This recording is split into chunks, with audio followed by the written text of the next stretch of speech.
చదువుకుందాము.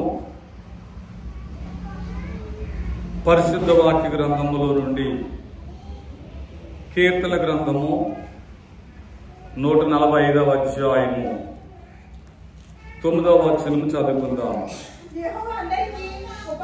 యెహోవా అందరికీ ఉపకారి, ఆయన కనికరములు ఆయన సమస్త కార్యముల మీద ఉన్నవి. చాలండి, ప్రార్థన చేసుకుందాము. అందరూ కళ్ళు మూసుకోనండి. సర్వోన్నతుడా, పరిశుద్ధుడైన తండ్రి, నీ సర్వశక్తి కలిగిన పాదములకు వందనములు. ప్రభువా, ఈరోజు శనివారము బేతపూడి గ్రామంలో ఉన్న బేతేలు మహిమ స్వస్థతశాలలో నిన్ను ప్రభువా ప్రార్థించడానికి, మహిమపరచడానికి కూడుకొని ఉన్నాము. ప్రతి శనివారం కూడా ఈ పుణ్యస్థలములు ఎన్నో మేలు చేయించున్నారు. ఉదయం నుండి ఇంతవరకు ప్రార్థన కార్యక్రమాన్ని ఆత్మీయంగా జరిగించారు. పాటల ద్వారా మహిమను పొంది ఉన్నారు. ఏడుమెట్ల ధ్యానం ద్వారా మహిమను పొంది ఉన్నారు. ఇప్పుడు వాక్యము ద్వారా మహిమను పొందుము. బోధించుచున్న దీనదాసుల్లో మీరే ఉండుమని వాక్యమైన యేసు నామములో వేడుకొనుచున్నాము తండ్రి, ఆమేన్. ప్రభునందు దేవుని బిడ్డలారా, కీర్తన గ్రంథము 145వ అధ్యాయము 9వ వచనములో మనము చూసినప్పుడు యెహోవా అందరికీ ఉపకారి.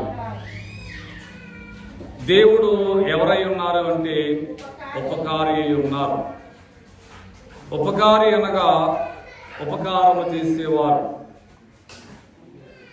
ఎందుకు ఉపకారి అనే పేరు ఆయనకు వచ్చినది? ఆయన చేసినటువంటి మేలును బట్టి, ఉపకారమును బట్టి ఆయనకి ఏ పేరు వచ్చింది? ఉపకారి. మనుషుల యొక్క క్రియలను బట్టి, లక్షణములను బట్టి పేర్లు పెడుతూ ఉంటారు. ఎవరికి ఏమి ఇవ్వకపోతే వారిని, ఎవరికి ఏమి పెట్టకపోతే వారిని ఏమని పిలుస్తారో అమ్మ వినాలందరూ. ఎవరికి ఏం పెట్టని వారిని ఏమంటారు? పిసినారి అంటారు. అందరికీ పెట్టేవారిని ఏమంటారు?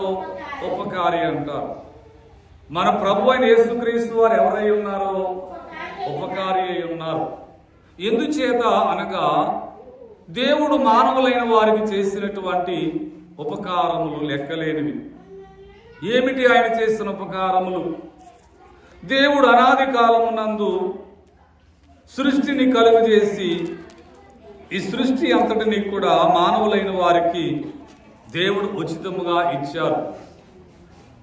భూమిని, ఆకాశమును, సూర్యచంద్ర నక్షత్రములను అన్నిటినీ కూడా దేవుడు కలుగజేశారు. ఇవన్నీ కలుగజేసి దేవుడు ఎవరికి ఇచ్చారట? మనకిచ్చారు. ఈ భూమి దేవునిది, ఈ భూమి మీద ఉన్న అన్నీ దేవునివే. ఇవి ఎవరు కలుగజేసినవి? దేవుడు కలుగజేసినవి. ఈ భూమి మీద పండే పంట తింటున్నాము. ఆకాశము దేవునిది, దేవుడు కలుగజేశారు. సూర్యచంద్ర నక్షత్రములను దేవుడు కలుగజేశారు. అంతయు ఎవరి సృష్టి? దేవుని సృష్టి. ఇది ఎందుచేత కలుగజేశారంటే మానవులైనటువంటి వారి మేలు కొరకు. ఓ పాట కూడా ఉంది కదా, మానవుల మేలు కొరకు జ్ఞాని అయిన దేవుడు అన్నారు. దేవుడు మనుషులకు మేలు చేయడానికి సృష్టిని కలుగజేశారు. ఈ సృష్టిలో ఉన్న అన్నీ కూడా మనుషులైన వారికి మేలుకరంగా ఉన్నవి, ఉపయోగకరంగా ఉన్నవి. ఈ భూమి మీద కలుగజేసిన నీరు మనిషికి ఉపయోగపడుతున్నది. వెలుతురు, గాలి దేవుడు కలుగజేసినవి, ఇవి ఉపయోగపడుతున్నాయి. దేవుడు కలుగజేసినవి అన్నీ కూడా మనుషులైన వారికి ఎలా ఉన్నవి అమ్మా? ఉపయోగకరమైనవి, మేలుకరమైనవి. అది మాత్రమే కాకుండా యేసుక్రీస్తు ప్రభువారు ఈ లోకానికి వచ్చి ఎన్నో బోధలు చేశాడు. ఆయన దేవుని బోధలు కూడా మనుషులైన వారికి ప్రయోజనకరమైనవి. ఆయన బోధించిన బోధలన్నీ, దేవుడు బోధించిన బోధల ద్వారా ఎంతో మంది మారి ఉన్నారు. కఠినమైన వారు మారిపోయారు.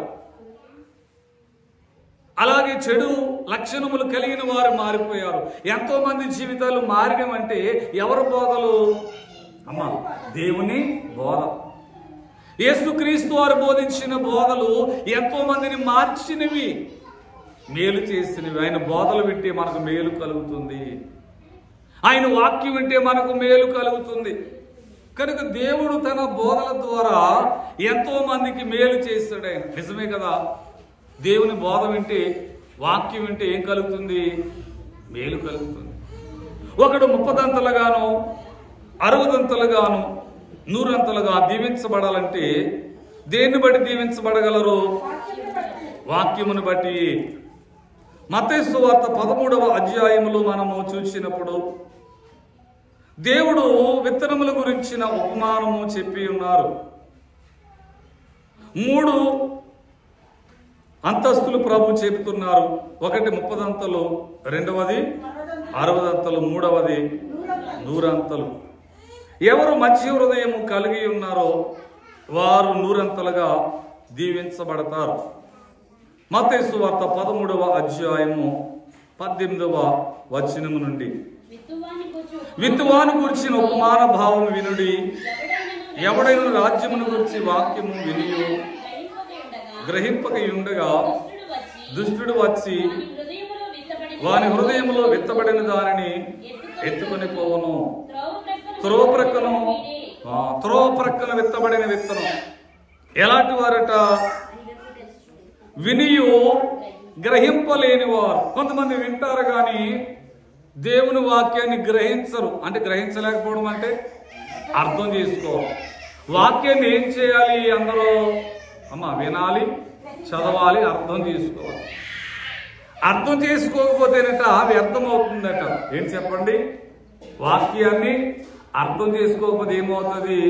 వ్యర్థం. స్కూల్కి వెళ్ళే స్టూడెంట్ కూడా లెసన్ అర్థం చేసుకోలేదనుకోండి, ఏమవుతుంది? వ్యర్థం అవుతుంది. అండర్స్టాండింగ్ అంటారు, గ్రహించుకోవాలి.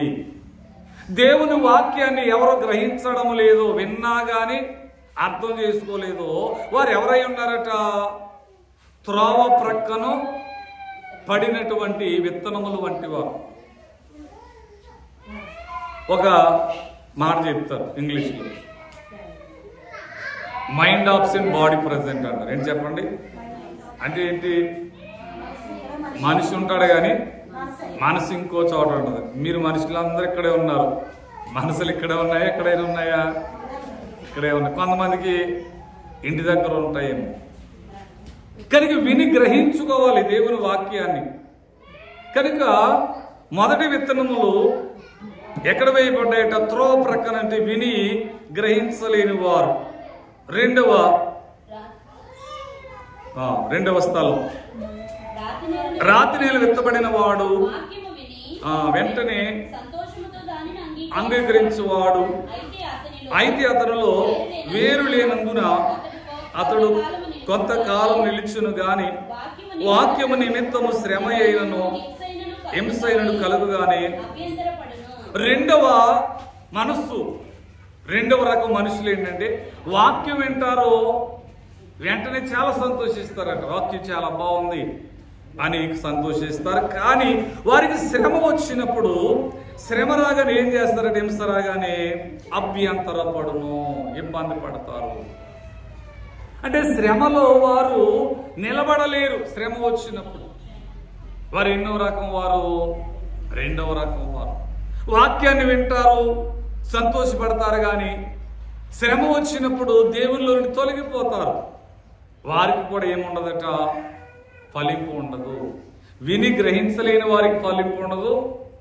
అలాగే శ్రమ వచ్చినప్పుడు అభ్యంతరపడిన వారు, వాక్యం గురించి అభ్యంతరపడిన వారికి కూడా ఏముండదట?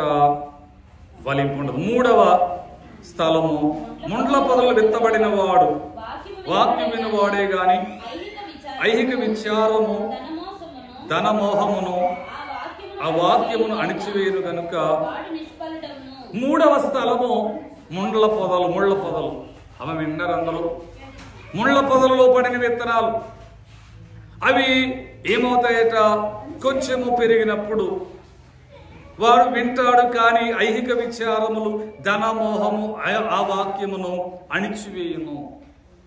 లోక సంబంధమైనటువంటి ఆశ, లోకాశలు, ధనమోహము, ధన వ్యామోహము ఏం చేస్తున్నట్టు వారిని లోక సంబంధమైన ఐహిక విచారములు, ఆచార వ్యవహారములు అణిచివేస్తాయి.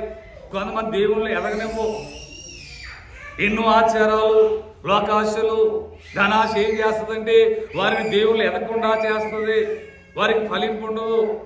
ఆ మూడో రకం వారు వాక్యం వింటారు కానీ వారి కొన్ని ఆశలను బట్టి వారు అణిచివేయబడతారు. కానీ నాలుగవ రకం ఏంటంటే మంచి నేల పడినటువంటి విత్తనము. మంచి నేలను విత్తబడిన వాడు వాక్యం విని గ్రహించేవాడు, అచ్చివాడు సఫలుడై 100 గాను 60 గాను దేవునికి మహిమ కలుగునుగా. 30 60 100 ఫలించాలంటే మంచి హృదయం కలిగి ఉండాలి. వాక్యాన్ని వినాలి, గ్రహించుకోవాలి, అనుసరించాలి. దాని ప్రకారం జీవించిన వారు ఎలా దీవించబడతారట? 30 60 30 ఎవరికి అమ్మ? 30 దీవెన ఎవరికట?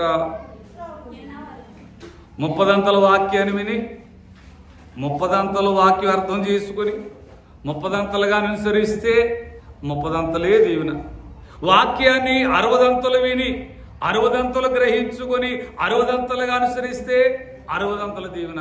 వాక్యం 100 విని, అంటే నిండు మనసుతో విని 100 అర్థం చేసుకొని 100 నీవు అనుసరిస్తే 100 దీవెన. కనుక 100 దీవెన కావాలంటే ఏం చేయాలి? ఇప్పుడు వాక్యాన్ని ఎలా వినాలి? భోజనం ఎలా చేస్తారో అంతా తింటారు, సగం తిని పడేస్తారా?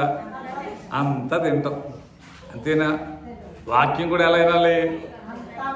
కడుపు నిండా తినాలి, 100 వినాలి. ఎలా గ్రహించుకోవాలట? మొత్తం వాక్యం అంతా అర్థం చేసుకోవాలి. కొంతమందికి అన్ని అర్థమవుతాయి లోక విషయాలు. ఏం అర్థమవుదో? వాక్యం అర్థం. ఎందుకు అర్థమవు చెప్పండి?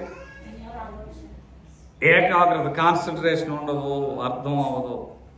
తిట్లు అర్థమవుతాయి అమ్మా, అన్ని అర్థమవుతాయి, వాక్యం అర్థమవుదు. నువ్వు అర్థం చేసుకోవాలి. ఎంత అర్థం అవ్వాలట? వాక్యము 100 అర్థం అవ్వాలి, గ్రహించుకోవాలి దేవుని వాక్యాన్ని, అపార్థం చేసుకోకూడదు.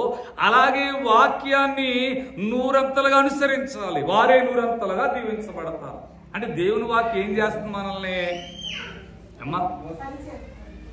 100 ఫలిపిస్తుంది, మేలు కలుగజేస్తుంది. మేలు చేయడానికి దేవుడు వాక్యాన్ని మనకు బోధిస్తున్నారు. యోహాను సువార్త 1వ అధ్యాయము 1వ వచనములో మనము చూసినప్పుడు, ఆదియందు వాక్యం ఉండెను, వాక్యము దేవుని యొద్ద ఉండెను, వాక్యము దేవుడై ఉండెను, దేవునికి మహిమ కలుగును గాక. దేవుడు ఎవరై ఉన్నారు?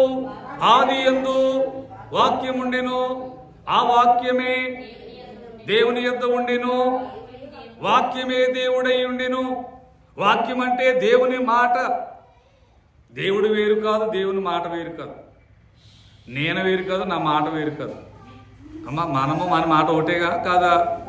మనం వేరు, మన మాట వేరు కాదు. మన మాట మనము ఒకటే, దేవుడు ఒకటే, ఆయన వాక్యం ఒకటే. వాక్యమే దేవుడు, దేవుడే వాక్యము. ఈ వాక్యమే శరీరధారి అయి కృపాసత్య సంపూర్ణుడిగా మన మధ్య నివసించింది. ఈ వాక్యమే మనల్ని 100 దీవించేది. అందుకే మనకు మేలు చేయడానికి దేవుడు ఏం చేశాడు? ఆయన మన కొరకు చక్కని బోధలు బోధించారు. దేవుని బోధలు విన్న వారందరికీ దేవుడు మేలు దయచేయును గాక. బోధలు వింటే ఏం కలుగుతుంది? ఇప్పుడు మేలు కలుగుతుంది, బాధలు పోతాయి, ఉపకారం కలుగుతుంది. కనుక సృష్టి నిర్మాణమును బట్టి మనకు ఉపకారం చేస్తున్నారు. ఆయన బోధించిన బోధనను బట్టి దేవుడు మనకేం చేస్తున్నారు? ఉపకారములు చేయించున్నారు. మత్తయి సువార్త 4వ అధ్యాయము 23వ వచనము నుండి, యేసు వారి సమాజ మందిరములలో బోధించుచు రాజ్యమును గూర్చిన సువార్తను ప్రకటించు, ప్రజల్లోని ప్రతి వ్యాధిని రోగమును స్వస్థపరచు, గాలి అన్నంతటా సంచరించును. దేవునికి మహిమ కలుగునుగా. ఏ జబ్బునైనాను యేసు నామమున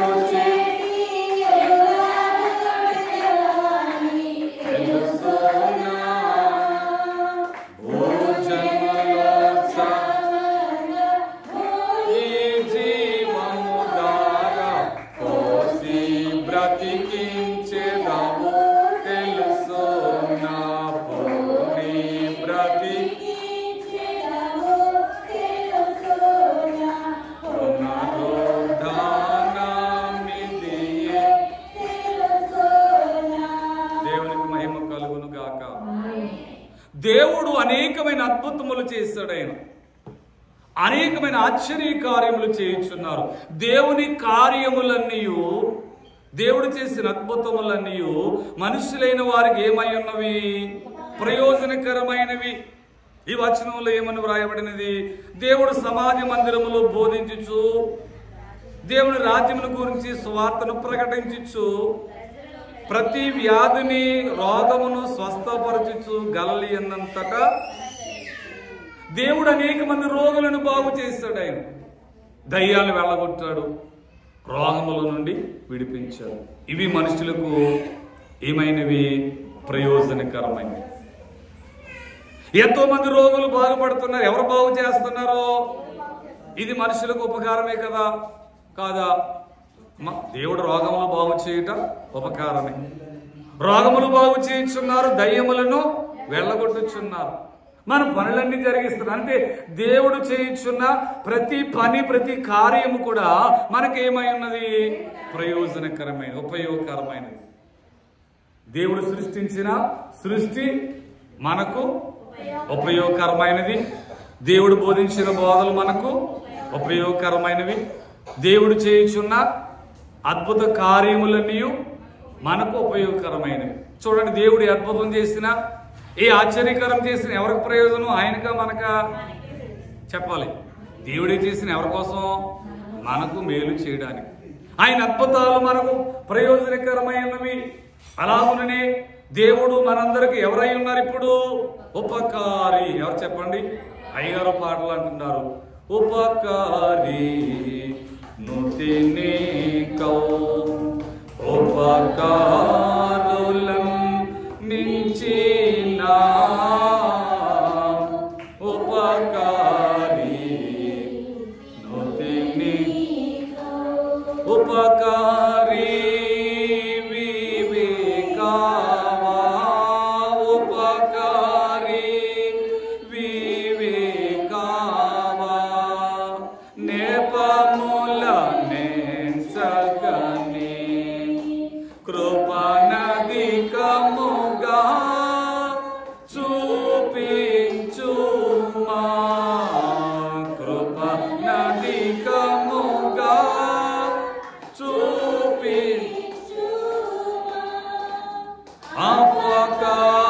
అపకారములను మాపు ఉపకారి ఉపకారి నుతినీకౌ. దేవుడు ఎవరై ఉన్నారో? ఉపకారి. ఆయన మాట్లాడిన ప్రతి మాట వలన ఉపకారం ఉన్నది. ఆయన చేయించున్న కార్యముల వలన ఉపకారం ఉన్నది. సృష్టి నిర్మాణమును బట్టి ఉపకారం ఉన్నది. కనుక దేవుడు మనందరికి ఏమి చేయించున్నారో? ఉపకారములు చేస్తున్నారు. దేవునికి మహిమ కలుగునుగా.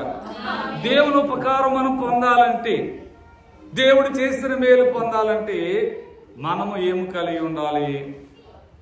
కొన్ని అర్హతలు కలిగి ఉండాలి. దేవుడి మేలు పొందాలంటే ఏముండాలి మనలో?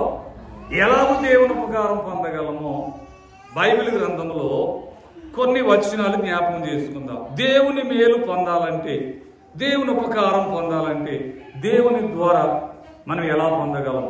ద్వితీయోపదేశకాండము 6వ అధ్యాయం 24వ వచనం చదువుకుందాం. ద్వితీయోపదేశకాండము 6వ అధ్యాయము. అమ్మా మనకు నిత్యము మేలు కలుగుటకై యెహోవా నేటివలి మనలను బ్రతికించినట్లు మన దేవుడని యెహోవాకు భయపడి ఈ కట్టడలన్నిటిని గైకొనవలెనని మనకు ఆజ్ఞాపించెను. దేవునికి మహిమ కలుగునుగాక. దేవుడు ఆయన కట్టడలను ఆయన ఆజ్ఞలను మనకు ఎందుకు ఏర్పాటు చేశారట? మనకు మేలు చేయడానికి. ఆజ్ఞలు ఎందుకు దేవుడు మనకిచ్చారు? మేలు కొరకు ఆజ్ఞలు ఇచ్చారు. మనకు మేలు కలుగు చేయడానికి ఆయన ఆజ్ఞలను ఆయన కట్టడలను నియమించారు. మేలు కలగాలంటే ఇప్పుడు ఏం చేయాలి? దేవుని ఆజ్ఞలను అనుసరించాలి. దేవుని ఆజ్ఞానుసారముగా జీవించాలి. దేవుని ఆజ్ఞలు అనుసరించకపోతే అది పాపం. దేవుని వాక్యంలో ఏముంది? ఆజ్ఞాతిక్రమమే పాపము. దేవుని ఆజ్ఞలను అతిక్రమించుట పాపం. దేవుని ఆజ్ఞలను అనుసరించుట ఆశీర్వాదం. అంటే మేలు కలగాలంటే ఏం చేయాలి మనము? చెప్పండి. దేవుని ఆజ్ఞలను అనుసరించాలి. మనకు మేలు కలగడానికి దేవుడు ఏం చేశారు? కొన్ని ఆజ్ఞలు ఇచ్చారు. ఏమిటి ఆజ్ఞలు? అమ్మా, అబద్ధ సాక్ష్యము పలుకకూడదు, నిన్ను వలే నీ పొరుగు వారిని ప్రేమించుము, ఇంకా విశ్రాంతి దినమును పరిశుద్ధముగా ఆచరించాలి, నీవు దీర్ఘాయుష్వంతుడైనట్లు నీ తల్లిదండ్రులను సన్మానించాలని. 10 ఆజ్ఞలే కాకుండా ధర్మశాస్త్రములో ఎన్నో ఆజ్ఞలను దేవుడు దైవజనుడైనటువంటి మోషే గారి ద్వారా తెలియజేశారు. నీ పొరుగు వారిని ఏది కూడా నీవు ఏం చేయకూడదు? ఆశించకూడదు, నరహత్య చేయకూడదు, వ్యభిచరించకూడదు, విగ్రహారాధన చేయకూడదు, నరహత్య చేయకూడదని, అన్యాయం చేయకూడదని, పరదేశులను బాధ పెట్టకూడదు, లంచం పుచ్చుకోనకూడదని ఎన్నో ఆజ్ఞలను దేవుని వాక్యములో వ్రాయించారు. ఈ ఆజ్ఞలన్నీ ఏం చేయాలి? మనము అనుసరించాలి. ఎవరు అనుసరిస్తారో వారికి ఏం కలుగుతుందట? మేలు. ద్వితీయోపదేశకాండ 28వ అధ్యాయంలో ప్రభు చెప్తున్నారు, ఎవరు దేవుని ఆజ్ఞలను కట్టడలను అనుసరిస్తారో ఈ దీవెనలన్నీ వారి మీదకి వచ్చి ప్రాప్తించును. చదవండి. నీవు నీ దేవుడని యెహోవా మాట శ్రద్ధగా విని నేడు మీకు ఆజ్ఞాపించుచున్న ఆయన ఆజ్ఞలన్నిటిని అనుసరించి ఎడలా నీ దేవుడని యెహోవా భూమి మీద ఉన్న సమస్త జనముల కంటే నిన్ను హెచ్చించును. నీవు నీ దేవుడని యెహోవా మాట విని ఎడలా ఈ దీవెనలన్నీ నీ మీదకి వచ్చి. చాలండి. దేవుని ఆజ్ఞలను నీవు అనుసరించిన ఎడల దేవుడు నిన్ను సమస్త జనముల కంటే బాగా హెచ్చించును.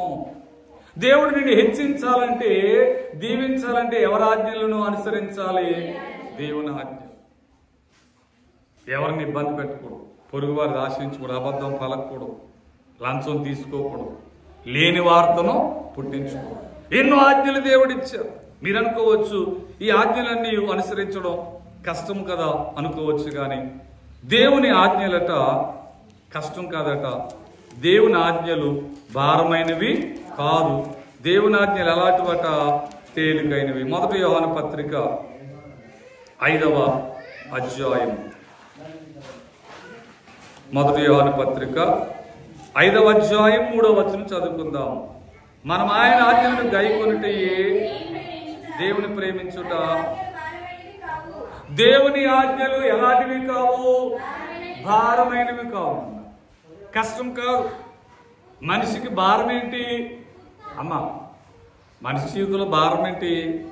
పాపము ఒక భారం, అప్పులు ఒక భారం, శ్రమలు భారం. ఇవి భారం, కానీ దేవుడు భారం కాదు. దేవుని ఆజ్ఞలు ఏం కాదు. ఆయన భారం మోసేవాడే గాని భారము మోపేవాడు కాదు. దేవుని స్తోత్రం, హల్లెలూయా. అందుకే దేవుడు ఏమన్నారు? రండి రండి యేసుని యొద్దకు రమ్మనుచున్నాడు, ప్రయాసపడి భారము మోయువారలో ప్రయాసపడి భారము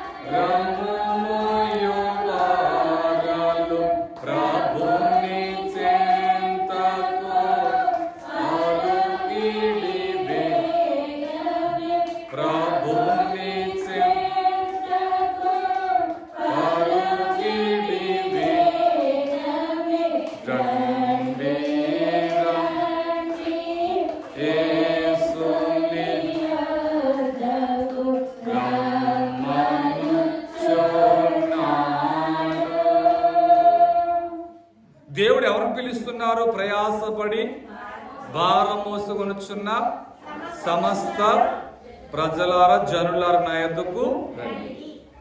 భారం మోసే వారిని అందరినీ ఎందుకు రమ్మంటున్నాడు ఆయన? భారం దించడానికి. ఇవాళ మనుషులు ఏ భారం ఉంది?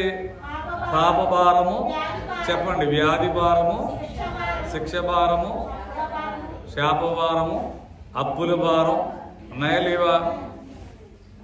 చాలా మందికి ఉన్నాయి. రోగం ఒక భారం, పాపం ఒక భారం, అప్పు ఒక భారం. ఇవన్నీ మనుషులున్న భారాలు. ఇవి మనిషి కంటే బరువైందట పాపం.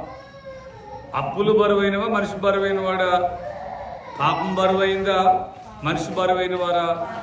దేవదాసయ్య గారు ఒక ఉదాహరణ చెప్పారు పాపాన్ని గురించి.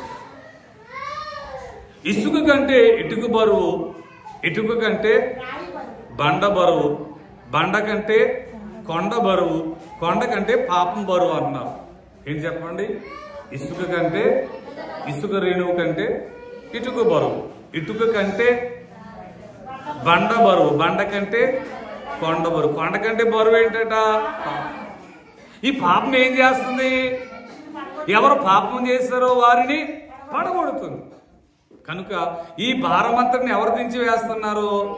పాప భారమెల్ల మోసి బరువు దించి వేసినావు, శిక్ష భారమెల్ల శిక్ష దించి వేసినావు, వ్యాధి భారం వ్యాధి దించి రక్షకాల వందనాలు శ్రీ రక్ష.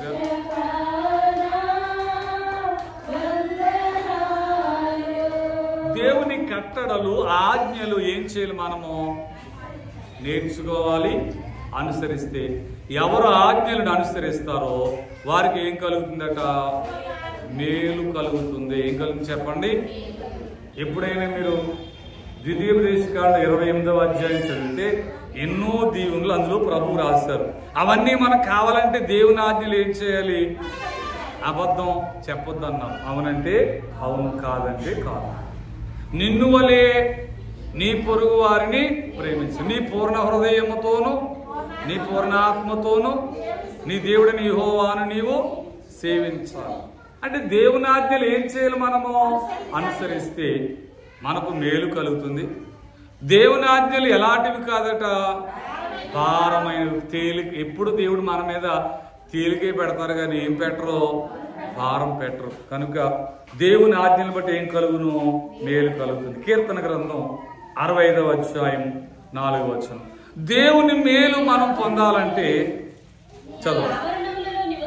నీ ఆవరణములలో నివసించినట్లు నీవు ఏర్పరచుకును చేర్చుకును వాడు ధన్యుడు. నీ పరిశుద్ధాలయము చేత, నీ మందిరములోని మేలు చేత మేము తృప్తి పొందేదము. దేవునికి స్తోత్రం, దేవునికి మహిమ కలుగునుగా. మేలు ఎలాగూ కలుగును? దేవుని పరిశుద్ధాలయము చేత, నీ మందిరములోని మేలు చేత మేము తృప్తి పొందు. దేవుని మందిరములో ఉండుట, దేవాలయములో ఉండుట, దేవుని సన్నిధిలో ఉండడం మనకేం కలుగుతుందట? మేలు. అందుకే ఏమనుంది వచనములో? నీ పరిశుద్ధాలయము చేత, నీ మందిరములోని మేలు చేత మేము. దేవాలయంలో ఏమున్నది? సన్నిధిలో ఏమున్నది? మందిరములో ఏమున్నది? శాలలో ఏమున్నది? మేలు ఉన్నది. దేవుడు దేవుని సన్నిధిలో మేలు ఉంచారు. అందుకే మనం ఎక్కడికి వచ్చాం ఇప్పుడు? దేవుని సన్నిధిలో. ఏముందని వచ్చామో? మేలు ఉన్నది.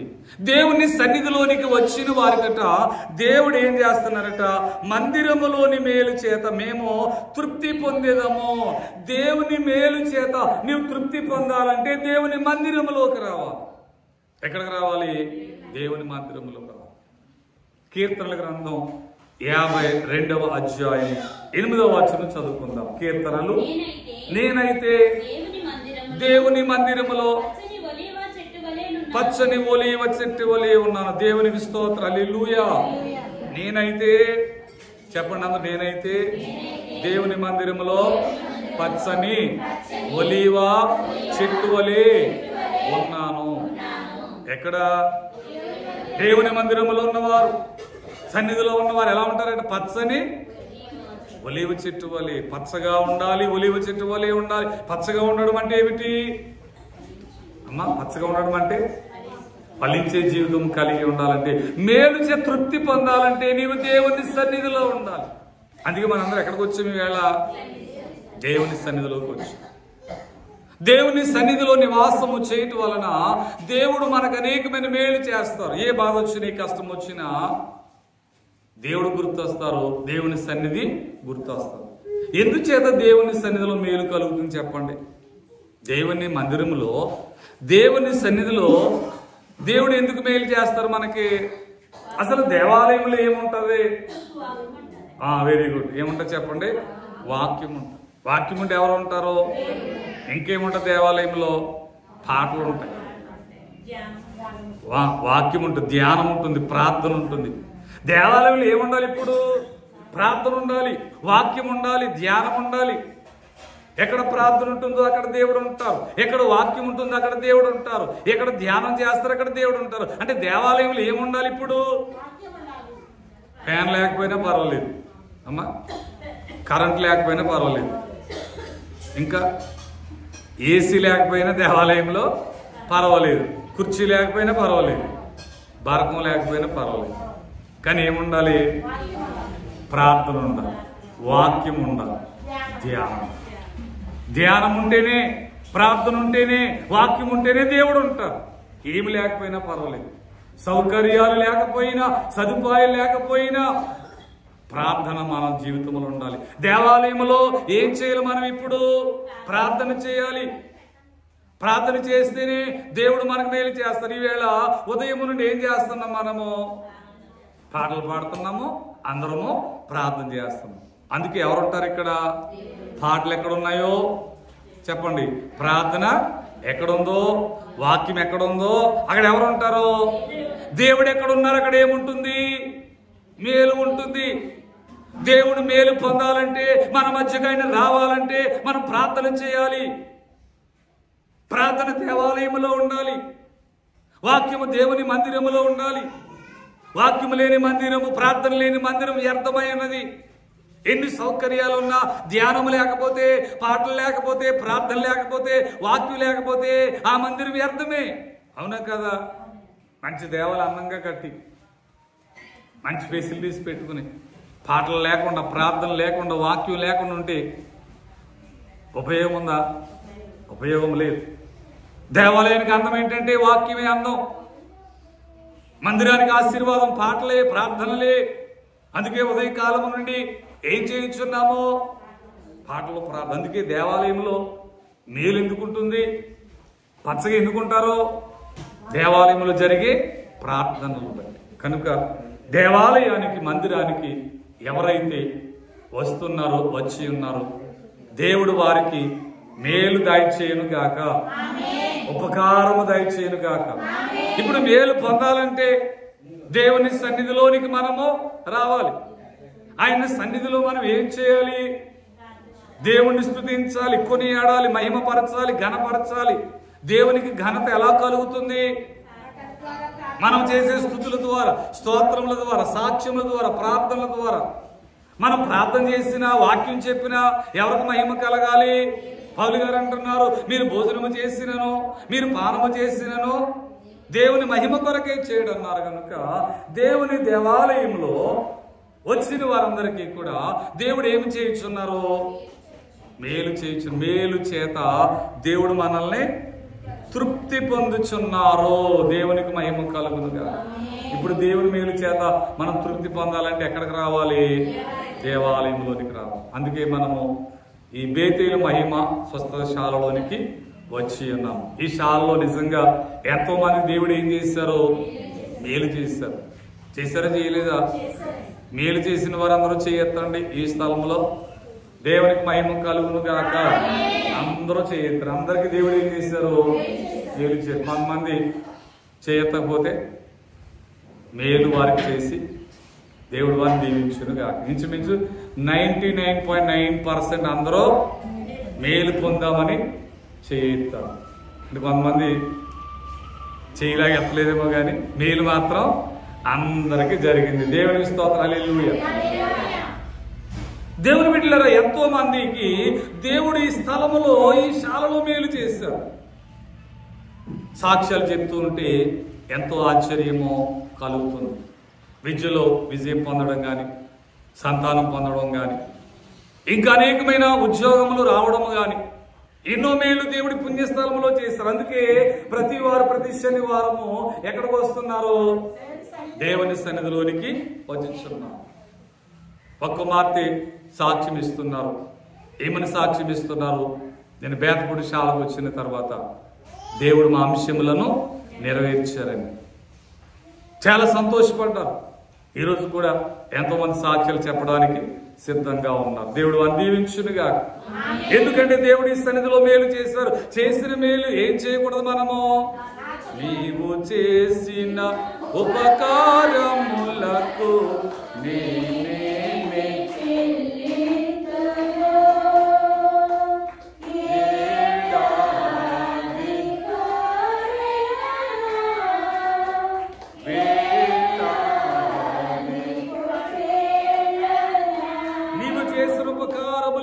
నేనేమి చెల్లింతును?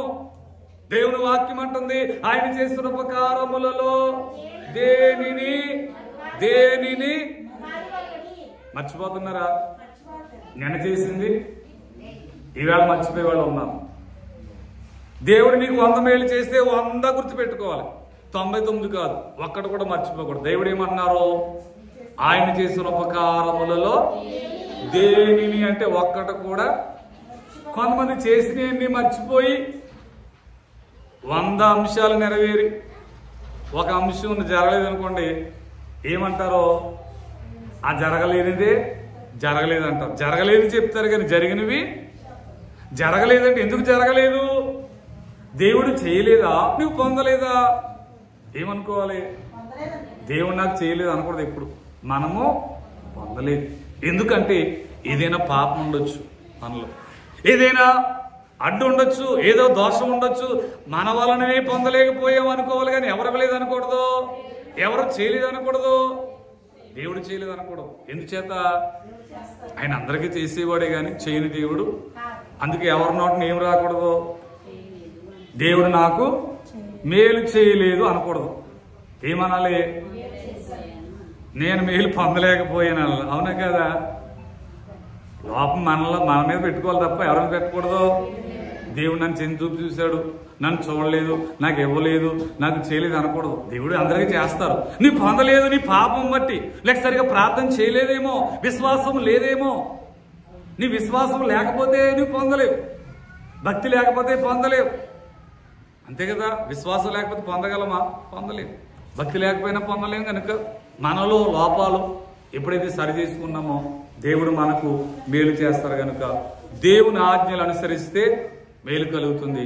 దేవుని సన్నిధిలోకి వస్తే ఏం కలుగుతుందట? మేలు కలుగుతుంది. కీర్తన గ్రంథం 84:11 చదువుదాం. దేవుని మేలు పొందాలంటే మనం ఏం చేయాలో. దేవుడని యెహోవా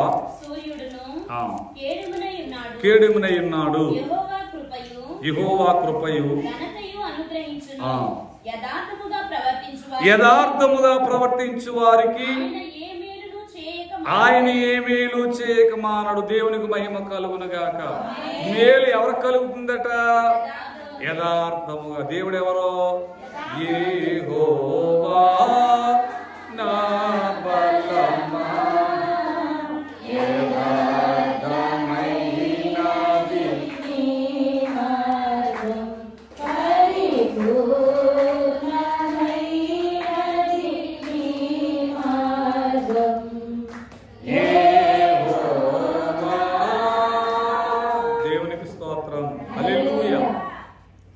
యథార్థవంతులైన వారికి దేవుడు ఏం చేస్తారట? మేలు పొందాలంటే, దేవుని ఉపకారం పొందాలంటే మనం ఎలా ఉండాలి? యథార్థంగా ఉండాలి. ఎలా ఉండకూడదు అమ్మా?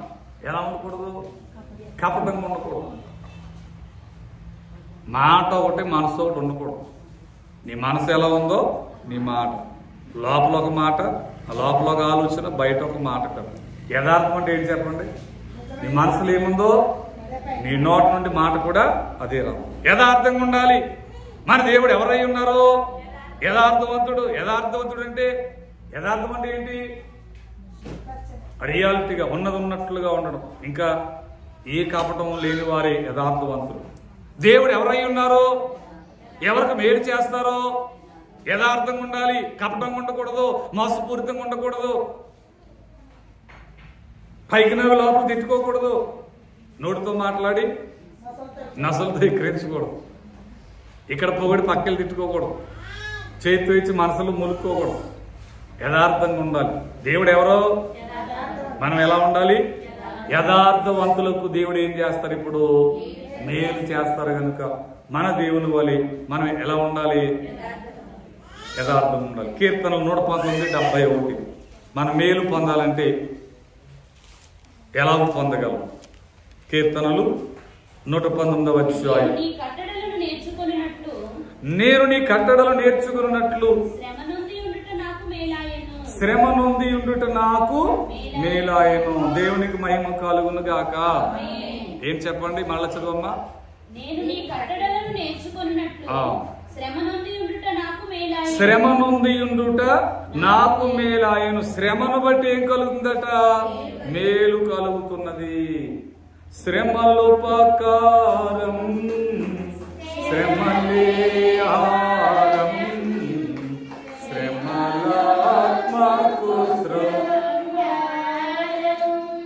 శ్రమల వల్లనే సకల స్వనీతి సమసిపోవును గాన శ్రమలయందే సంతోషించుము. మానవుడు శ్రమను పొందక మానవుడెటుక గలడు. శ్రమల మార్గమే విమల మార్గము శ్రమ భక్తునికా శ్రమము శ్రమలే సంపో నంబగు దైవ మానవునిగా చేయుగదా. శాంతి కలుగు కాంతి వెలుగు మానవుడు శ్రమను పొందక దైవా మానవుడెటుక. శ్రమలుపకారం శ్రమలేహారం. శ్రమలు ఉపకారం. శ్రమల వలన ఉపకారం ఉంటుందా ఉండదా? బైబిల్ ఏముంది? శ్రమలే నాకు మేలాయను. శ్రమలు పొందిన వారికి దేవుడు మేలు చేస్తారు. యోబు ఎన్నో శ్రమలు పొందాడు. ఆయన యోబు గారు ఏం పొందారు? శ్రమలు పొందిన తర్వాత దేవుడు ఏం చేశారు? మేలు చేశారు. అమ్మా, రెండంతల దీవునిచ్చారు. ఇంకెవరు శ్రమలు పడ్డారు చెప్పండి? యోసేపు గారు శ్రమలు పడ్డారు. శ్రమలు అనుభవించిన తర్వాత యోసేపు గారికి ఏమొచ్చింది? ఆశీర్వాదం. ఎంత మేలు జరిగిందో. అలాగే ఇంకెవరికి శ్రమలు వచ్చాయి? Very good. దానియేలుకు శ్రమలు వచ్చాయి, దావీదుకు శ్రమలు వచ్చాయి, ఎంతో మంది భక్తులు శ్రమలు వచ్చాయి. శ్రమలు పొందిన అందరూ కూడా దీవించబడ్డారు. వారి శ్రమలు ఎలా వచ్చాయి? పాపం వల్ల శ్రమలు వచ్చాయా? పాపం లేకుండా వచ్చాయా?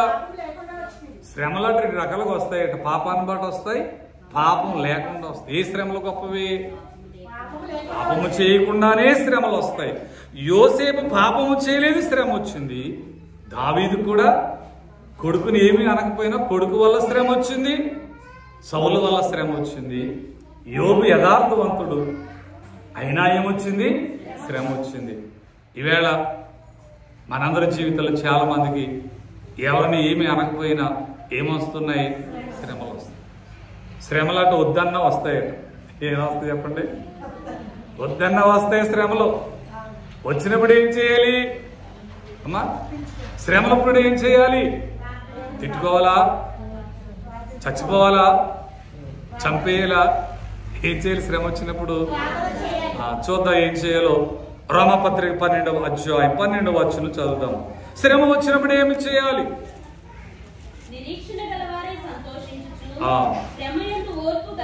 శ్రమయందు ఓర్పు గలవారై దేవునికి మహిమ కలుగును గాక. శ్రమయందు ఏం చేయాలట? ఓర్పు కలిగి ప్రార్థన చేయాలి. శ్రమ వచ్చిన ప్రార్థన చేయాలి, పట్టుదల కలిగి ఉండాలి, ఓర్పు కలిగి ఉండాలి. యేసు ప్రభు వారికి శ్రమలు వచ్చాయి. ఏ మనిషికి లేని శ్రమలు వచ్చాయి. యోబు కంటే ఎక్కువ శ్రమలు వచ్చాయి. దావీదు కంటే ఎక్కువ శ్రమలు వచ్చాయి. ఏ మనిషికి లేని శ్రమలు యేసు ప్రభు వారికి, దేవునికే వచ్చాయి. ఏం చేసేటప్పుడు ఆయన ఓర్చుకున్నారు, సహించుకున్నారు, తట్టుకున్నారు. ఎవరిని ఏమి చేయలేదంటే బాధపట్టలేదు. అలాగే శ్రమలలో ప్రార్థన చేశారు. శ్రమలు యేసువా చుట్టుకొని శత్రుమోక శ్రమలు యేసువా శత్రుమోక బాటగను శాంతమోక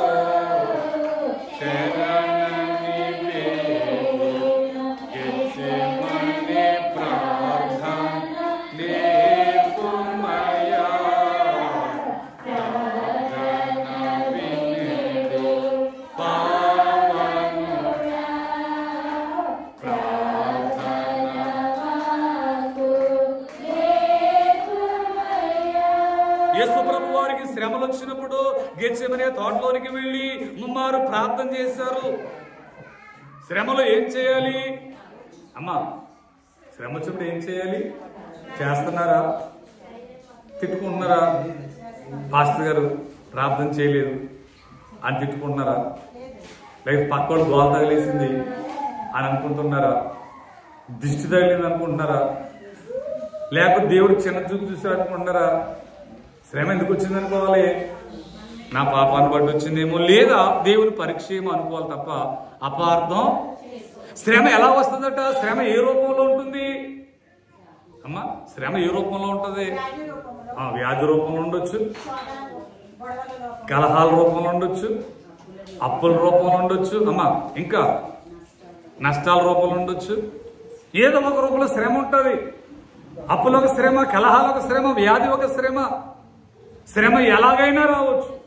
శ్రమ అనేది మాట ఒకటే కానీ రూపాలు వేరు. ఎలాగో శ్రమ వచ్చినా కానీ ఆ శ్రమను మనం ఏం చేయాలి? జయిస్తేనే మేలు. ఏం చెప్పండి? శ్రమను జయించాలి. శ్రమలో ఓడిపోకూడదు. యేసు ప్రభు వారు శ్రమలు జయించారు. ఎలా జయించారు? ఆయన శ్రమలకు ఎదురు వెళ్ళారు, ప్రార్థన చేస్తారు. కనుక శ్రమ వలన మేలు కలగాలంటే ఏం చేయాలి? ఇప్పుడు ఓర్పు కలిగి ఉండాలి, శ్రమలో ప్రార్థన చేయాలి, దేవుని విశ్వాసము కలిగి ఉండాలి. మీలో ఎవరికైనా శ్రమలు ఉన్నాయి లేవా? బాధలు, శ్రమ అంటే బాధ, కష్టాలు. ఎవరైనా బాధలు, శ్రమ, కష్టం లేని వారు ఉంటే చేయొద్దని నేను చూస్తాను. మాట్లాడట్లేదు, మాకు ఏ బాధ లేదు, ఏ కష్టము లేదు, ఏ శ్రమ లేదు అన్నవారు ఒకసారి చేయొద్దండమ్మా. ఎవరు కనపడడం లేదు. అంటే అందరికీ ఏమున్నాయి? బాధలు, కష్టాలు, శ్రమలు. అయినా కానీ శ్రమ మేలు కొరకే అనుకోవాలి. ఈ శ్రమలో ప్రార్థన చేసి శ్రమను బట్టి ఏం పొందాలి మనము? అందుకే పాటలు ఏముంది? శ్రమల ఉపకారం శ్రమలే హారం అన్నారు. కనుక అలాగునని చక్కని చరణం అయ్యగారు రాస్తారు.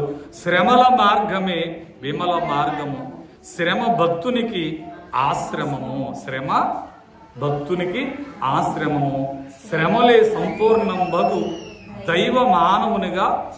శ్రమలట మనిషిని సంపూర్ణ దైవ మానవునిగా చేస్తాయట. మీరు మిమ్మల్ని మాట్లాడుతాను, శాంతి కాంతి వెలుగుతుంది. మీ ప్రార్థన ఎప్పుడు ఎక్కువ చేస్తారు చెప్పండి? శ్రమ వచ్చినప్పుడు, శ్రమ లేనప్పుడా?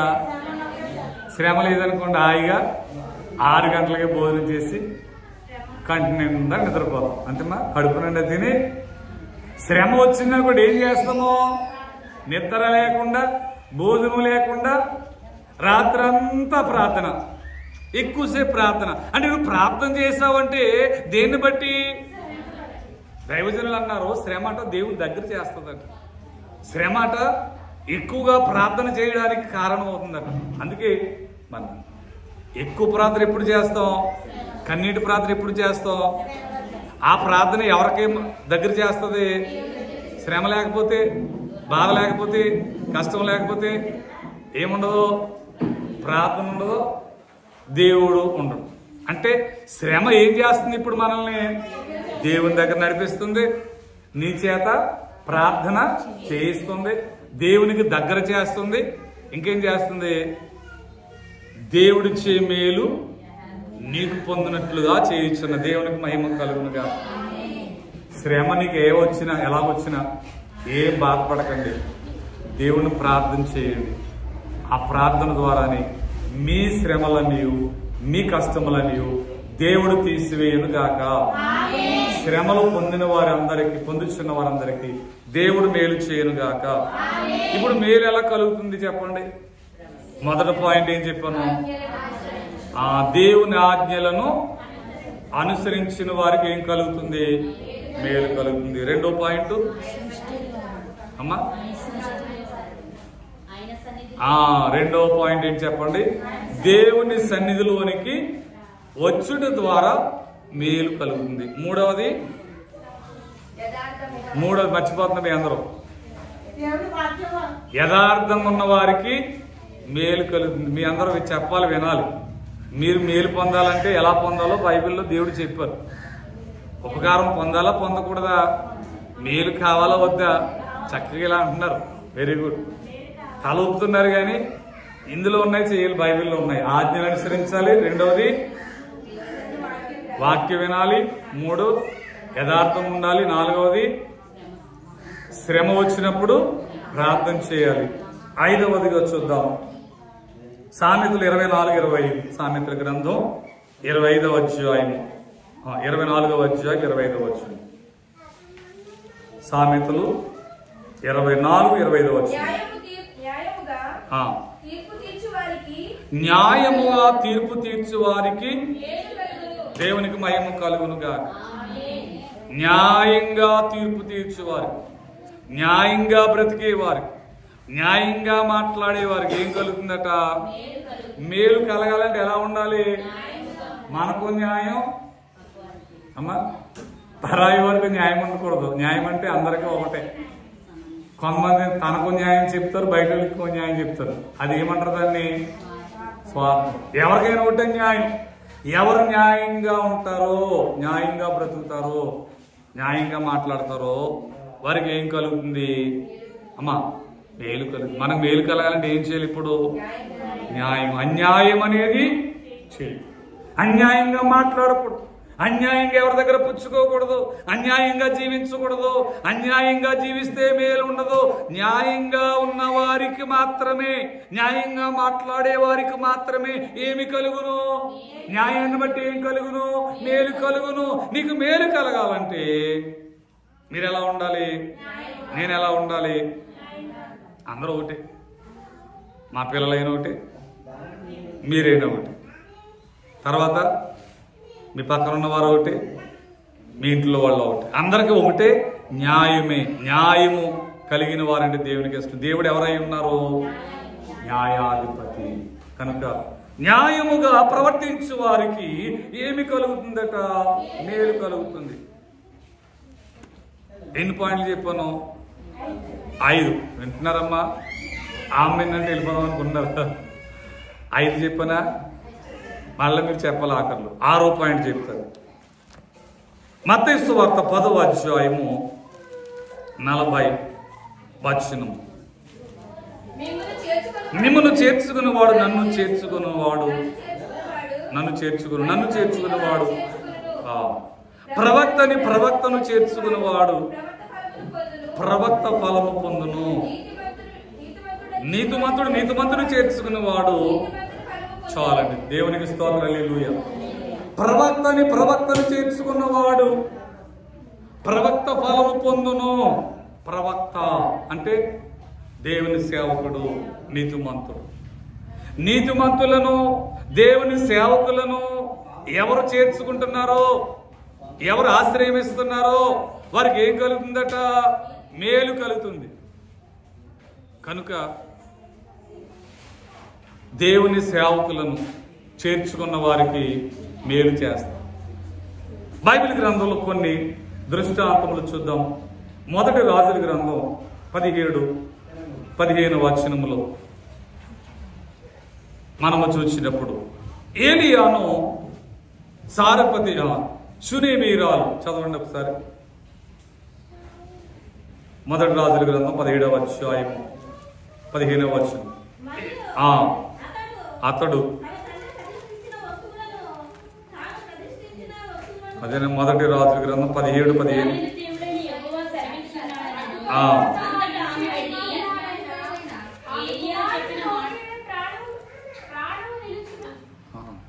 మళ్ళీ చదువు.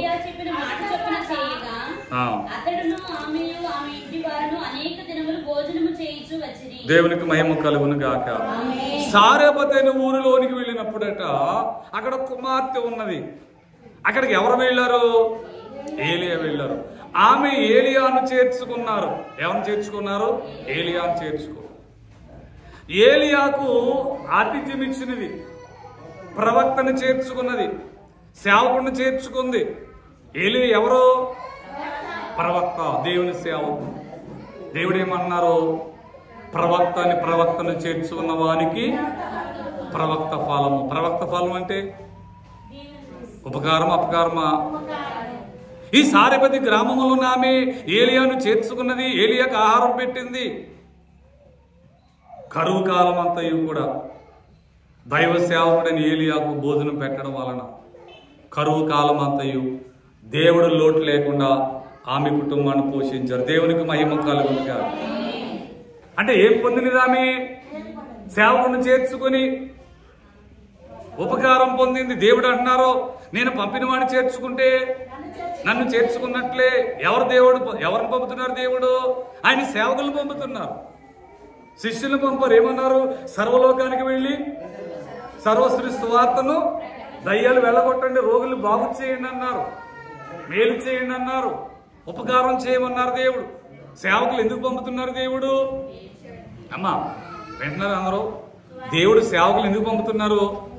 అందరికి మేలు చేయమని సేవకులు దేవుడు నియమిస్తున్నారు. అంతేగాని సంపాదించుకోమని కాదు.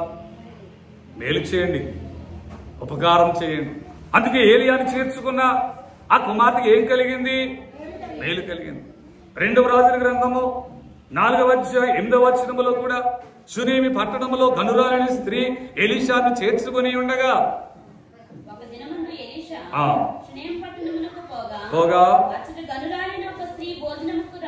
రమ్మని కనుక వచ్చినప్పుడల్లా చాలండి. ఎలీషా అనే ప్రవక్తను షూనేమి పట్టణంలో ఒక గనురాలు చేర్చుకున్నది. యజమానితో మాట్లాడింది, అయ్యా ఒక దైవజనుడు ఈ ప్రాంతంలో ఉన్నాడు, అతనికి ఒక మంచము, దీపం, ఒక గది ఇద్దాం, ఆశ్రయం ఇద్దాం, ఆతిథ్యం ఇద్దామని ఎలీషా ఆమె చేర్చుకున్నది, ఆతిథ్యం ఇచ్చింది. అందుచేతనే ఆమె జీవితంలో లోటును దేవుడు తీర్చారు. సంతానం లేని ఆమెకు ఏమో వచ్చింది? నేటి దినాల్లో కూడా చాలా కుటుంబాలు సేవకులను చేర్చుకుంటారు, ప్రేమగా చూస్తారు. మమ్మల్ని కూడా చాలా మంది మరి ప్రేమగా చూస్తారు. ఎందుకు చేత చెప్పండి? సేవకులు ఇంటికి వస్తే వాళ్ళు బాగా చూస్తే దేవుడు ఏమిస్తారని మేలు చేస్తారు. మా గృహానికి వస్తే మేలు చేస్తారని అనేక మంది సేవకులకు ఆతిథ్యం ఇస్తున్నారు. నిజంగా ఎవరి ఇంటికి వెళ్ళినా దేవుడు వారిని ఏం చేస్తున్నారో చాలా కుటుంబాలు ఇక్కడ ఉన్నారు. మమ్మల్ని ఇంటికి రమ్మని ప్రార్థన చేయమంటారు. ఎందుకు రమ్మంటారు? ఎందుకు ప్రార్థన చేయమంటారు? చెప్పాలి. మేలు కలుగుతుందనేనా? మేము ఎవరింటికైనా వచ్చి ప్రార్థన చేయడం వల్ల మేలు కలిగిందా లేదా? కలిగిన వారు ఎవరైనా ఉంటే ఒకసారి చేయొద్దండి. చాలా మంది ఇస్తారు. దేవునికి మహిమ కలుగును గాక. ఇంటికి వెళ్ళగానే మరి ఎంత ప్రేమగా చూస్తారో, ఎంత గౌరవంగా చూస్తారో, ఎంత ఆతిథ్యం ఇస్తారు. బంధువుల కంటే స్నేహితుల కంటే ఎక్కువగా దేవుని సేవకులను చేర్చుకుంటారు. దేవుడు ఏమంటారు? ప్రవక్తను చేర్చుకుంటే ప్రవక్త ఫలము పొందుతారు. కనుక మేలు పొందాలంటే ఎవరిని చేర్చుకోవాలి? ఎవరికి ఆతిథ్యం ఇవ్వాలి? ప్రవక్తలు, సేవకులకు. ఎవరు ఆతిథ్యం ఇస్తారో, చేర్చుకుంటారు, ప్రేమిస్తారు, గౌరవిస్తారు, వారికి ఏం కలుగుతుంది? సారెపతి గ్రామంలో ఉన్న కుమార్తెకు ఎలా మేలు కలిగిందో, సునేమి పట్టణం కుమార్తెకు ఎలా మేలు కలిగిందో, దైవ సేవకులు అడుగు పెట్టిన ప్రతి గృహాన్ని కూడా దేవుడు ఏం చేస్తున్నారో దీవిస్తున్నారు. కనుక అలాగున దైవ సేవకులను చేర్చుకున్నట్టును బట్టి, వారికి ఆతిథ్యం ఇచ్చినని బట్టి దేవుడు ఏం చేస్తున్నారు? మేలు చేయించున్నారు. సామెతల గ్రంథం 19:8 7 కదమ్మా. సామెతల గ్రంథం 19:8 బుద్ధి సంపాదించుకునేవాడు తన ప్రాణమునకు ఉపకారి. ఏంటమ్మా? వివేచనను లక్ష్యము చేయవాడు. బుద్ధి కలిగిన వారికి, వివేచన కలిగిన వారికి ఏమి కలుగుతుంది? మేలు. బుద్ధి వలన, వివేచన వలన మేలు కలుగుతుంది. జ్ఞానం వల్ల. జ్ఞానాన్ని బట్టి ఏం కలుగుతుంది? నష్టం వస్తుంది, మేలు వస్తుందా? అమ్మ చెప్పాలి అందరూ. జ్ఞానమును బట్టి, బుద్ధిని బట్టి, వివేచనను బట్టి ఏమి కలుగుతుందని దేవుడు చెప్తున్నారు. దేవుని వాక్యం ఏం చెబుతుంది చెప్పండి? ఎవరు జ్ఞానము కలిగి ఉందరో, ఎవరు బుద్ధి కలిగి ఉంటారో వారికి ఏం కలుగుతుందట? మేలు కలుగుతుంది. జ్ఞానం అంటే ఏమిటి? దైవ జ్ఞానం అంటే ఏమిటి? దేవుడు ఎవరో అని తెలుసుకోవాలి. ఆయన ఎవరో, దేవుడు ఎవరై ఉన్నారో, ఆయన ప్రేమ ఏంటిదో నీవు తెలుసుకునే జ్ఞానం కలిగి ఉండాలి. దేవుణ్ణి తెలుసుకునే జ్ఞానం కలిగి ఉండాలి. మంచిదో చెడేదో నీవు తెలుసుకోవాలి. జ్ఞానులై ఉండాలి, జ్ఞానవంతులై ఉండాలి. దేవుడు మనకు ఏమిచ్చేవాడై ఉన్నారో జ్ఞానమిచ్చేవారు. సామెతల గ్రంథం 2:6 యెహోవాయే జ్ఞానమిచ్చేవాడు. జ్ఞానం వల్ల ఏం కలుగుతుందట అమ్మా? ఆశీర్వాదం కలుగుతుంది. జ్ఞానం వలన మేలు కలుగుతుంది. జ్ఞానం వలన జయం కలుగుతుంది. ఈ సామెతల గ్రంథంలో అనేక సందర్భాల్లో మనం చూసినప్పుడు జ్ఞానాన్ని బట్టి దేవుడు మనకు అనేకమైన మేలును ప్రభువు దయచేయచ్చును. ఒకసారి చూద్దాం. 4వ అధ్యాయం సామెతల గ్రంథము 4వ అధ్యాయము 8వ వచనం. ఒకసారి పైకి చదివి 7వ వచనం. జ్ఞానం సంపాదించుకునే జ్ఞానమునకు ముఖ్యాంశము. నీ సంపాదన అంతా ఇచ్చి బుద్ధి సంపాదించుకునము, అది నిన్ను హెచ్చించును. జ్ఞానము కలిగి ఉంటే జ్ఞానం నిన్ను ఏం చేస్తుంది? హెచ్చిస్తుంది. జ్ఞానమంతయు పాడు చేసే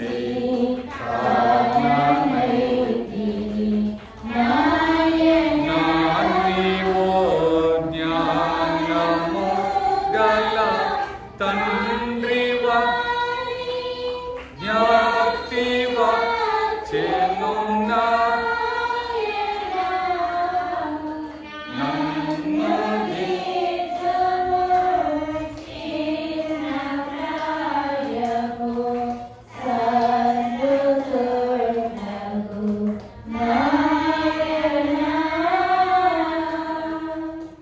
తండ్రికి 2 కుమారులై ఉన్నారు. చిన్న కుమారుడు ఆస్తిని తీసుకుని దేశాంతరం వెళ్ళి ఆస్తి అంతా పాడు చేశాడు. ఆస్తి అంతా ఎందుకు పాడు చేశాడు? జ్ఞానము లేక. డబ్బు పాడు చేసేవారు జ్ఞానవంతులు, అజ్ఞానవంతులా? డబ్బు పాడు చేసేవారు అజ్ఞానవంతులు. అతను అంటున్నాడు, జ్ఞానమంతయు పాడు చేసి కాననైతిని నాయన, నీవు జ్ఞానము గల తండ్రి వంచు జ్ఞప్తి వచ్చిన నాయన. జ్ఞానం ఎవరిస్తారో? దేవుడు ఇస్తారు. ఎవరైనా సరే జ్ఞానం కలిగి ఉంటే వారి ఇల్లు ఎలా ఉంటుందో చెప్పండి? వర్ధిల్లుతుంది, ఆశీర్వదించబడతారు. వారి కుటుంబము, వారి బిడ్డలైన వారు దీవించబడతారు. కనుక సామెతలు 14:1 జ్ఞానవంతురాలు తన ఇల్లు కట్టును. తర్వాత 3 రాళ్ళు తన చేతులతో ఇల్లు కొట్టు. జ్ఞానవంతురాలు తన ఇల్లును, ఇల్లు అంటే కుటుంబం. జ్ఞానంగా ఉన్న ఆ స్త్రీ తెలివిగా ఉంటే ఇల్లు కుటుంబం ఎలా ఉంటుంది? బాగుంటుంది. పిల్లలైనా అందరూ కూడా ఎలా ఉండాలి? జ్ఞానం కలిగి. ఏ జ్ఞానం కలిగి ఉండాలి? దైవ జ్ఞానం కలిగి ఉండాలి. కనుక జ్ఞానం కలిగిన వారికి ఏమి కలుగును? అందరికంటే జ్ఞానవంతులు ఎవరో? దేవుడు. మనుషులలో జ్ఞానవంతులు ఎవరో? సొలొమోను. దేవుడు సొలొమోను అడుగుతున్నారు ఏం కావాలని. ఏమన్నాడైనా? మిమ్మల్ని అడిగితే ఏమంటారు? జ్ఞానం అడుగుతారా? అమ్మా ఏమడుగుతారమ్మా? దేవుడి కళ్ళ కనపడి ఏం కావాలంటే ఏమడుగుతారు? చెప్పండి, పర్వాలేదు, అడగండి, దేవుడు ఇస్తారు. దేవునికి మహిమ కలుగును కాక. వస్తువులు అనొచ్చు, వాహనం అనొచ్చు, ఇల్లు అనొచ్చు, పిల్లలు అనొచ్చు, అడుగుతారు. కానీ జ్ఞానం అడగరు. కానీ సొలొమోను ఏమడుగుతున్నాడు అంటే జ్ఞానాన్ని బట్టి అన్నీ వస్తాయి. జ్ఞానం లేకపోతే ఏముండదు. కనుక తెలివి, వివేచన, జ్ఞానం కలిగిన వారికి దేవుడు ఏం చేస్తారో మేలు చేస్తారు. మనం ఏం కలిగి ఉండాలి? జ్ఞానము ఎవరిస్తారు? ఎక్కడ దొరుకునో? ఏ జ్ఞానం గొప్పది? దైవ జ్ఞానాన్ని బట్టి మనకు ఆశీర్వాదము, మేలు కలుగుతుంది. కనుక దేవుడు ఎవరో చెప్పండి ఇప్పుడు? ఉపకారి. ఎవరు చెప్పండి? ఆయన ఎలా ఉపకారం చేస్తున్నాడు? ఆయన సృష్టిని నిర్మించి మనకిచ్చిన బట్టి, ఆయన బోధించిన బోధనను బట్టి, ఆయన చేసిన అద్భుతాలను బట్టి మనకి ఏం చేస్తున్నారు? ఆయన మేలు చేస్తున్నారు. ఆ మేలు పొందాలంటే మనం ఏం చేయాలో 7 పాయింట్లు చెప్పాను నేను. అవన్నీ ఒకసారి మీరు నాకు చెప్పండి. 1, దేవుని బైబిల్లో ఉన్నవే చెప్తున్నాను. దేవుని ఆజ్ఞలను అనుసరించిన వారికి మేలు కలుగుతుంది. 2వ పాయింట్, ఆయన సన్నిధిలోనికి వచ్చుటను బట్టి దేవుడు ఏం చేస్తారట? మేలు చేస్తారు. 3వది, యథార్థముగా ఉన్నవారికి మేలు చేస్తారు. కొంతమంది చెప్పట్లేదు, ఇలా అంటున్నారు. నోటితో చెప్పండి. 4వది, శ్రమలు పొందిన వారికి మేలు కలుగుతుంది. 5వది, న్యాయముగా ప్రవర్తించి జీవించే వారికి మేలు కలుగుతుంది. 6వది, ప్రవక్తను, దైవ సేవకులను చేర్చుకునుట. అంటే ఈ రోజుల్లో మరి సేవకులు ఉన్నారు, కొంతమంది యథార్థవంతులు ఉన్నారు, యథార్థవంతులు కాని వారు ఉన్నారు. ఎవరు చేర్చుకోవాలి? ఎవరో యథార్థవంతులో వారిని చేర్చుకోవాలి. బోధకుల్లో కూడా బోటకు బోధకులు ఉంటారు. టైగర్ అన్నారు, బోటకు బోధకులు పోయి పర్వతాల చాటును దాగెదరో తెలుస్తున్నా. ప్రకటన గ్రంథం 2వ అధ్యాయంలో ఏముంది? ఎఫెసు సంఘమట అపోస్తులు కాకయే తాము అపోస్తులమని చెప్పుకునే వారిని ఏం చేసిందట? కనుగొన్నది. అంటే సేవకులను కూడా ఏం చేయాలి సంఘం? కాయగూరలకు వెళ్ళినప్పుడు ఏం కనుగొంటారు మీరు? అమ్మా, ముదురు కాయగూరలో పుచ్చిపోయినవి కనుగొంటారా? సేవకులను కూడా కనుగోరా? ఏరుకు నాటి తిట్టే వరకు, వెళ్ళిపోమనే వరకు, అమ్మ వెళ్ళిపో, వెనకాల బేరం పోతుందని ఇంకా ఏరుతూ ఉంటాం. అంటే ఏం కనిపెడతాం? మంచివి కానీ సేవకులను కూడా సంఘం కనిపెట్టుకోవాలి. ఎవరు యథార్థవంతులు, ఎవరు నీతిమంతులు, ఎవరు ప్రార్థనా పరులు, ఎవరు బోధకులు, వారిని కనిపెట్టి వారిని చేర్చుకుంటే వారికి ఏం కలుగుతుంది? మేలు కలుగుతుంది. బోటకు బోధకులను చేర్చుకోకూడదు. ఎవరు మీకోసం ప్రార్థన చేస్తున్నారో వారిని యథార్థం ఉన్న సేవకులు చేర్చుకున్నట్టు మేలు కలుగుతుంది. 7వది, 5 6 చెప్పాను. 7వది, బుద్ధి, వివేచన, జ్ఞానము కలిగిన వారికి మేలు కలుగుతుంది. కనుక దేవుని మేలు పొందాలంటే ఇవన్నీ మనము కలిగి ఉండాలి. ఇంతవరకు కూడా దేవుడు మనకి ఎన్నో మేళ్లు, ఉపకారములు చేశారు. అట్టి దేవునికి మహిమ కలుగును గాక. ఈరోజు శాలకు వచ్చిన అందరికీ కూడా దేవుడు అత్యధికమైన మేలు దయచేసి తృప్తితో నింపి పంపును గాక. మరణాత. చిన్న ప్రార్థన చేసుకుని అందరూ కళ్ళు మూసుకోండి. మేలు చేసిన దేవుణ్ణి